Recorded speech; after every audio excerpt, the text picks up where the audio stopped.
Alrighty guys, I'm sorry it's been a minute since I heard from Midnight, but I got a call from Midnight last night. But it wasn't from Midnight, it was from the police, and I'm like, say, I know her real name, but we call her Midnight, right? So I got a call from the police about Midnight. I'm like, say man, they was like, hey, she said she got you down as a contact party. I'm like, all right, cool. I had asked, they were asking me questions about who she was, and I said, I was an acquainted friend, and we were real close. And so they said, we need you to get to the hospital. And I'm like, get to the hospital? So what's going on? And he said, she been in an accident. And I'm like, well, Sam, okay, watch. Okay, she was in an accident. I said, all right, cool. So I stopped what I was doing, and I went ahead and headed to the hospital.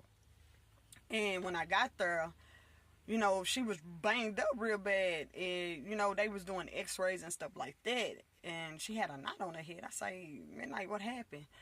She said somehow her dad found out where she worked at. And, he came up to her job, and she was getting off, and, she was walking outside, and he said, hey, I need to talk to you. And she was like, there's nothing for us to talk about. And I'm like, talk to you about what? You know what I'm saying? So he said, please, please, please, I need to talk to you. I need to talk to you. And she said, I was hysterical. I was scared. I was shaking. And then, it was either fight or flight. And I ran right into oncoming traffic, and I got hit by a car. I said, what the hell? Like, literally, seriously, she said, yes, I got hit by a car. But right now, they're doing tests to make sure that she don't have no broken bones and stuff like that. And so her dad went to her rescue, right? Not knowing her daddy was in the waiting room. And so she was talking to me or whatnot, because her dad seen everything. He was there. And so I was like, so what's going on? What's going on? So she was like, he wanted to tell me that he was sorry. And I'm like, it's kind of late for that, ain't it? He said, what ended up happening was, he said, I never told you this, but, I had took pictures of you when we were intimate. And he was like, and she was like, she didn't even know. She was like, I mean, not she, but he was like, I took pictures when we was intimate, and your mama found an old phone of mine, and she seen the pictures, and it destroyed her. And so what's going on is, her mama is in a mental institution. I'm like, damn. And so he was trying to get to her to let her know what was going on, because the mother's in the mental institution. And she was like, man, that ain't my problem. That don't have nothing to do with me, her being in a mental institution. But I was like, I said, I know you went through some challenges, you went through some hard times, but did you have the opportunity to actually let him talk, to see what you need to know? Maybe you're able to file charges. Remember, this stuff is not that old. You're in your early 20s. You're not, you just graduated high school not too long ago. See what the statutory limit is on SA, right? And she was like, well, I never thought about it like this. So a police officer came in while we was talking. And I told her, I said, hey, I'm going to leave the room, and let you do what you got to do. She said, no, don't leave me. Don't. She said, because I'm terrified. I'm scared. My mental state is messed up, because the last thing I wanted to see is this man. And I don't even really care about my mom's at this point, because she did not believe me. But I was like, but her being in a mental institution and her seeing those pictures, she might not come back to, she might not come back to reality, because she sat up there and she talked down on you and made you feel some type of way, knowing that your dad was doing that to you. And then not only that, she a woman of God, right? And so, so we're interested. So as we was talking, her pastor came in. I'm like, out. I said, how the pastor find out? She said, I called him. I said, oh, okay, cool. So do I need to step out? She was like, nah, I want you to be in here when all this happened. So the police was asking questions, because the police want to know why she got struck by the car, and she had explained to him about the sexual abuse and stuff like that. And she was like, well, is he in the proximity? So she told me that he was outside, in the hospital somewhere. And I'm like, how you know? She said, because he came here with me. And I said, oh,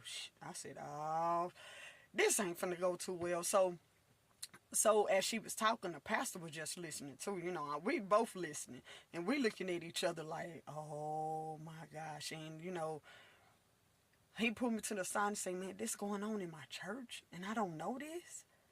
I said, I don't know what to tell you. And so the pastor was like, can I talk to you outside? I was like, yeah, sure. And he asked me how I knew Midnight, and I told him, we was at a coffee shop one day, and it's people that do this, guys. It's people that will tell you they most deepest, darkest secrets because they confining you. And I told him how we met. And he was asking, like, is you any relation to her? And I was like, nah, we just ended up becoming close friends. And she's telling me about her transition. He was like, what transition? I say, she's transitioning from a woman to a man. And he was like, why would she want to do that? She's so beautiful. I said, sir, you're going to have to ask her. I'm not going to tell her personal business because I don't know what she wants you to know and what she don't want you to know. And he was like, I understand it and I respect it. And he said, can I get your name? And I was like, yeah, my name T. And he said, okay, T, can I get your number? I said, sure, you can have my number. And he said, I'm going to hold on to this just in case, since you and Midnight are close, so that I'll be able to reach out to her at the appointed time. Or if I can't reach her, I can reach her. I said, all right, cool, that's fine. And so both of us walked back in the room, and the police looked at both of us, and the pastor stayed in the room. So the police say, hey, can I talk to you? I was like, sure. And he said, are you aware of what's going on? I say, yes. As far as her personal life, yes. And he said, did you know about the father? I said, yes, I know about the father. And he asked me, have you had any contact with the father? I said, I don't know who her father is. I just know her story. I don't know the man's name. I don't know anything about the man. And he was like, okay.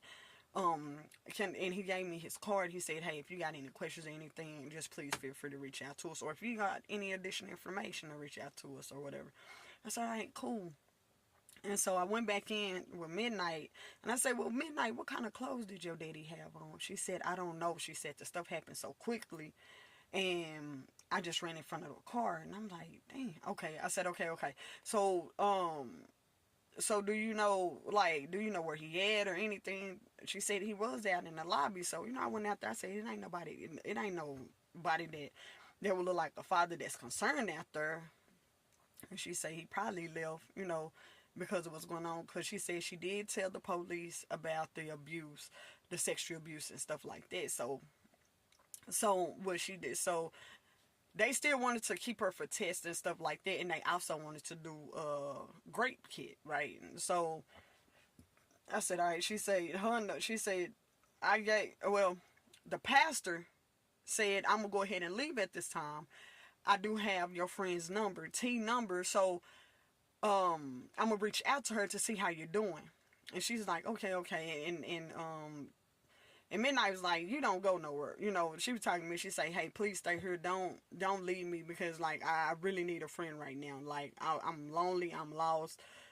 I got all this stuff going on, and my mental is jacked up. And then I just get hit. I just got hit by a car. And so I said, okay, I'll stay here with you. And so what happened was the police had already ordered the grape kit. And so what she ended up doing was she said, hey, when she came in a little bit after everybody left and said, hey, we want to go ahead and do the kit on you to see if we can find anything. And I was like, why would you want to do a kit now? And I say, did you tell them when all this happened? Because I'm like, this happened years ago. And they said, well, there are certain things that we can find out, especially about her getting pregnant and having an abortion. We can find things out about her body and what occurred. And it's interesting to say, but DNA can be left in a woman for up to years. And I'm like, what? You got to be free. I didn't know that. And she said yes, because there was a child involved. I said, oh, I did not know that. And so if y'all want to hear part 4, comment down below that part.